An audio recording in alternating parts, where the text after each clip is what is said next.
Estamos de vuelta con noticias a las 7 a.m. y es momento de iniciar con nuestra entrevista del día. Esto definitivamente tiene que ir relacionada con el tema del sismo que sacudió a todo el territorio nacional el día de ayer y que incluso tuvo repercusiones en otros países de Centroamérica como lo es El Salvador, México, Belice y Honduras. Para hablar de este tema hemos invitado al ingeniero civil Julio Luna, quien es también especializado en el tema de geología por la Universidad de San Carlos. Buenos días, don Julio, ¿cómo está? Buenos días, muchas gracias por la invitación. Cuéntenos, ya se han empezado a conocer de 29 réplicas que tuvo este sismo en lo que va de la madrugada y ayer en la tarde. ¿Qué repercusiones podría tener para la seguridad de los guatemaltecos? Bueno, definitivamente después de un sismo tan fuerte, entonces tenemos que las edificaciones ya están dañadas, ya digamos ya han sido afectadas y una réplica podría terminar de afectar y provocar que se dañe mucho más y que pueda provocar algunas afectaciones a las personas. Entonces, algunas personas dicen, bueno, las réplicas es algo que se da normalmente. Esperaríamos que con esta liberación de energía no se vaya a generar un sismo más fuerte, aunque no es una garantía, digamos, que después de que estas réplicas no puedan llegar a la magnitud del sismo principal, pero esperaríamos que esto funcionara de la manera que se conoce científicamente como la liberación de la energía y entonces que las réplicas fueran cada vez menores. ¿Cuál es la diferencia entre el sismo y el terremoto? ¿Cuándo podemos hablar de que ocurre un terremoto? Bueno, de hecho, el término se utiliza indistintamente, pero cuando hablamos de terremoto estamos hablando de magnitudes un poco más altas, digamos, de unos 4 grados en adelante. Entonces, en las que ya estamos considerando que ya se da algún tipo de daños. Guatemala es un país en donde tiembla constantemente, tenemos muchas fuentes sísmicas, pero muchos de estos sismos, por su magnitud, no logran afectar alguna edificación o alguna obra. Cuando ya se va excediendo, digamos, el nivel, entonces sí se habla de afectación. Entonces se habla ya de daños de una escala de Mercalli en donde ya hay una afectación. ¿Podríamos considerar esto un terremoto, ingeniero? De hecho, sí, el terremoto del 76 en Guatemala, que fue provocado por otra fuente sísmica, fue más que todo por la falla del Motagua. Fue de 7.4, 7.5, o sea, algo similar. 7.6 el de 7.6, y ahorita estamos hablando de un 7.4, o sea, la diferencia básicamente es el lugar en donde ocurre y la fuente sísmica.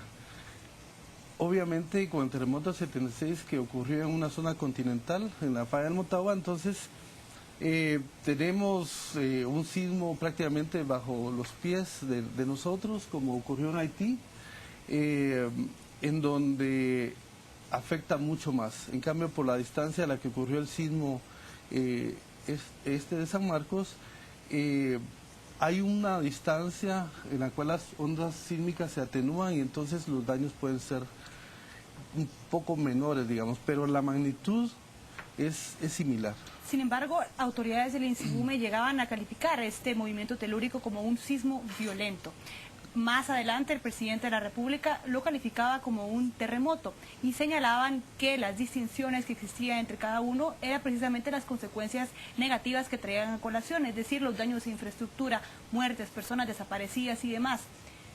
Pese a que no se ha conocido de las mismas consecuencias negativas en comparación al terremoto de 76, aún así se puede decir que lo ocurrido el día de ayer es terremoto. Sí, se puede decir que es un terremoto, es algo muy fuerte, es algo considerable.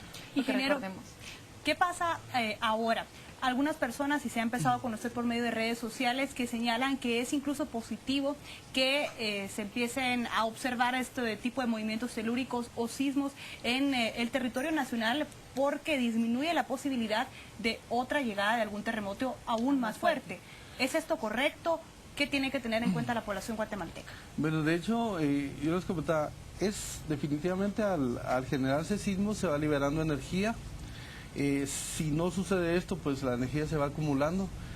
Pero lo que yo sí podría decirles es que no es una garantía. O sea, la naturaleza, el comportamiento que se da, no es una garantía que no pueda ocurrir un sismo fuerte cuando ocurren pequeños sismos.